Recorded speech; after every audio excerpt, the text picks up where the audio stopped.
Today we're taking a look at the Primaris Tech Marine Crude Firestrike Servo turret, a fun little gun turret model, but they very rarely make it into any sort of competitive Space Marine list.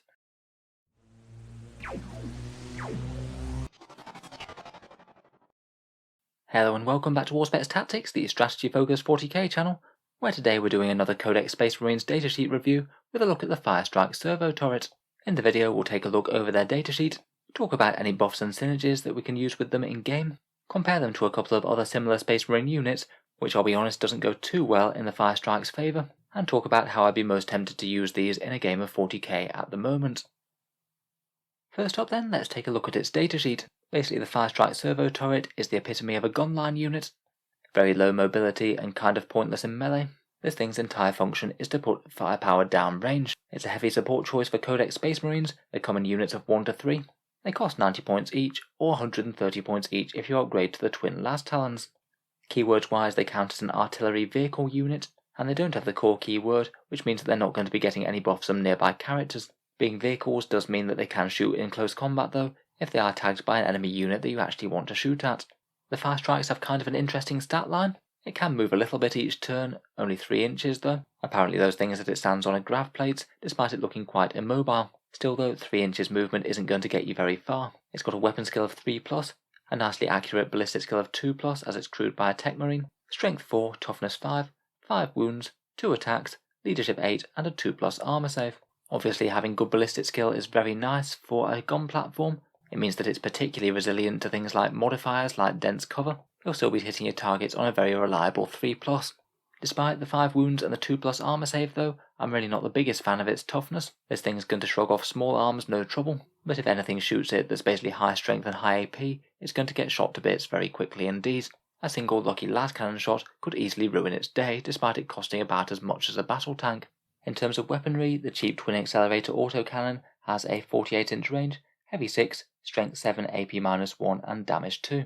The twin las cannon is considerably more hard hitting, but it's only 24-inch range, and basically is the equivalent of 4 las cannon shots at this shorter range, strength 9, AP-3 and damage d6. Out of the two, I have to admit I far prefer the twin accelerator autocannon. As we'll see in a second, the twin las talon just really doesn't stand up to any sort of competition within the Marine Codex. It's badly balanced, and with only a 3-inch movement and a short range, it might not even be able to target what you want it to. The autocannon's a bit more interesting. Having very long range, that movement shouldn't be as much of an issue, and if you do want autocannon fire within the Space Marine army, I feel like this one competes far better. Being less investment points wise is pretty handy as well. It's going to suck far less when you lose a 90-point turret for little firepower, compared with an 130-point one. Not having the core keyword obviously isn't that great for buffs and synergy for the unit. I think it's rare that you're going to want to actually buy in characters to help support this thing, and most of the most helpful things for the Firestrike are going to be things that it gets innately. Devastator Doctrine is pretty handy for those autocannons, a bit of a heftier Alpha Strike with AP-2, though a bit less of a deal for the las talons as they're AP-3. A fair few of the chapters can have some sort of impact for it. Ultramarines allows them falling back and shoot, and maybe redeploying with rapid redeployments. I think that could actually be really quite handy on a big unit of Firestrikes. You can keep them safe from an enemy Alpha Strike, or get them with the exact line of sight that they need to dish out some decent firepower turn 1. Raven Guard could give them cover at long range, pretty handy on a 2+ save unit, that would make them decently harder to shift. Iron Hands also amp up their durability with the Feel No Pain type saves, a small damage improvement on their unique Devastator Doctrine, and some vehicle synergies within the Codex. Salamanders get their single wound reroll, another small damage boost, maybe more valuable on the las cannon version. Imperial Fist ignoring cover is nice for the autocannons. The Dark Angel's +1 to hit could counteract modifiers such as dense cover and keep it hitting on 2s when they're stationary. Deathwatch might be able to choose when their Devastator Doctrine comes down, always handy. Space Wolves might be kind of handy for calling down some cover with one of their psychic powers and maybe making them -1 to hit as well with a stratagem. And if you were going for some sort of successor chapter, then they're perhaps one of the better targets for the Master Artisans and Stealthy combo. They really like the cover with their 2+ armor save, and Master Artisans can give them a touch of extra damage. Characters wise, they're not going to be getting any rerolls as they're not core, and to be honest, the usual things for buffing vehicles aren't particularly handy on them either. Tech Marines could repair them if they get damaged but not destroyed, but unlike other things that hit on 3s, their extra accuracy boost isn't going to help the Firestrikes the vast majority of the time. Similarly, Librarians can be pretty handy, often seen buffing some vehicles such as Redemptor Dreadnoughts with their 5+ invul save. but it's just less useful on a 2+ armor save, where even AP-3 weapons will be saving on a 5+ anyway, so that bonus invul is only going to help on weapons that are AP-4 or better. Not really worth the cost of buying in a librarian, I think. Otherwise, as vehicles, and quite light ones as it is, stratagems aren't going to be the most helpful thing either. Maybe could use Armour of Contempt for a 5+ feel no pain against mortal wounds if needed, or potentially reroll a saving throw or damage roll if it's going to make the difference between life and death for your unit or theirs. Overall, I'd summarise it as Firestrikes just being a fair bit more viable than some armies than others, though I probably wouldn't waste any other investment in them other than just putting them on the table. Characters and stratagems are going to be far better supporting other things. So let's take a look at the Firestrike Servo turret when compared with a few of its rivals within Codex Space Marines. As I mentioned already, Last Talons just really don't do very well when you compare them against all sorts of units, probably most notably Eradicators, who basically just seem to do what the Firestrike wants to do, but flatly better. The Firestrike's 130 points, the Eradicators are 135.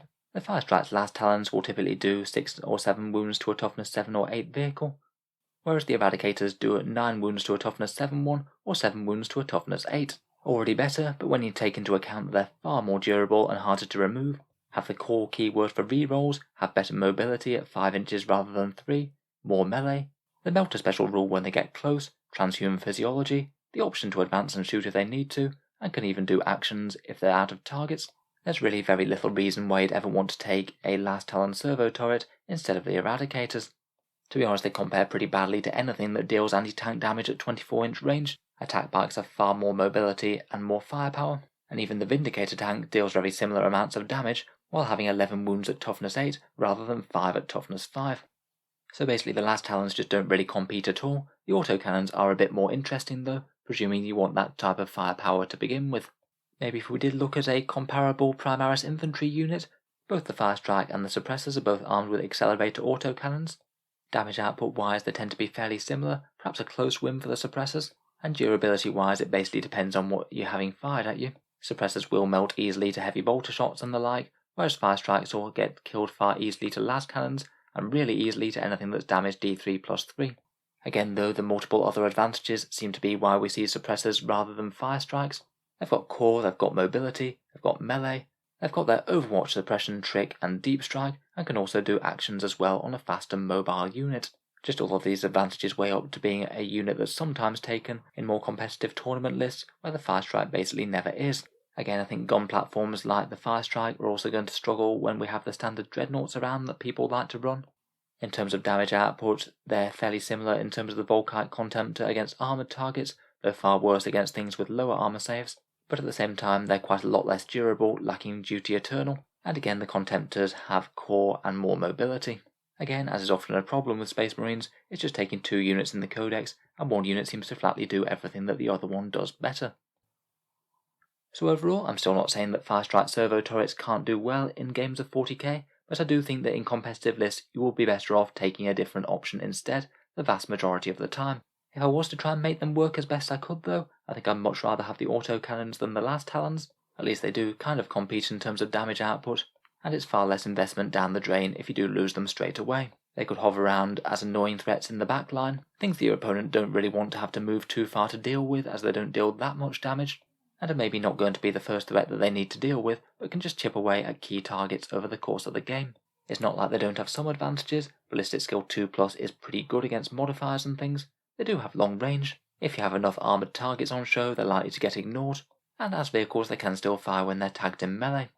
However, Firestrikes in general, they're just fairly easily killed by enemy anti-tank weapons, particularly damage D3+3. They're unlikely to be as efficient as most core unit firepower. -1 damage hurts the autocannons quite a bit, and they have bad mobility and bad combat. I think if we were going to see them play in more competitive marine lists, we'd have to have a points drop on both of them. Perhaps just 10 or 15 points off the autocannon one could make them quite interesting, though I think it would have to be considerably more than that for the Last Talon one, which I think is always going to struggle with a low durability pricey model with really low movement and short range. So anyway, let me know what you think about the Firestrike Servo turret. Have you had any success running them in game yourselves, or have you been more tempted by other options within the Codex? If you've enjoyed the video, then feel free to subscribe to Auspex Tactics, where I'll certainly keep the regular 40k videos coming, with new ones out just about every day. Finally, if you have been enjoying all the videos on the channel, I would just like to mention that Auspex Tactics does have a Patreon page, and you can find that down in the video description below. Channel patrons do get a fair few advantages, seeing certain videos early, regular votes to see what sort of things happen next on the channel, and automatic entry into the regular prize giveaways with a chance to win some really big model kits each month. If any of that sounds good to you, or you'd just like to help support, then the link is down in the video description. In any case, a massive thank you for listening, and I'll hope to see you guys next time.